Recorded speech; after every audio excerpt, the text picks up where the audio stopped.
Droit d'auteur. Agence Bestimage. Le prince Charles, la famille royale d'Angleterre à la réception du 100e anniversaire de la RAFA par Arthur Blanquet le 16 août 2018, à 10h57. Dans quelques années, si la nature suit son cours, le prince Charles succédera à sa mère, la reine Elisabeth II, et montera sur le trône d'Angleterre.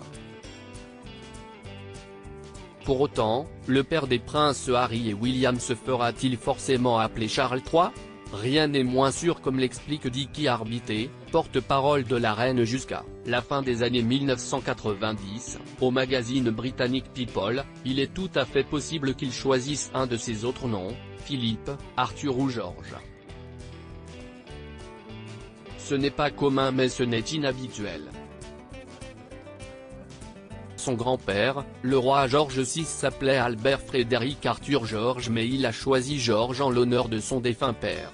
Le prince Charles choisira-t-il de s'appeler Philippe une fois sur le trône?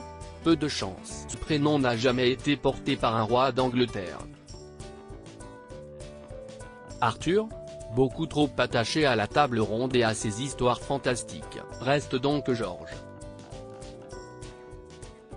Selon Dicky Arbité, le prince Charles pourrait très bien choisir de se faire appeler George VII lorsqu'il succédera à Elisabeth II par respect pour son grand-père et en reconnaissance de sa mère.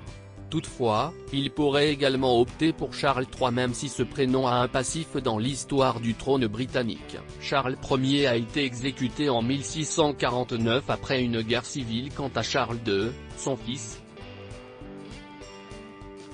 il est connu comme l'un des plus grands mécènes de l'histoire de la royauté britannique. Un prénom lourd à porter donc.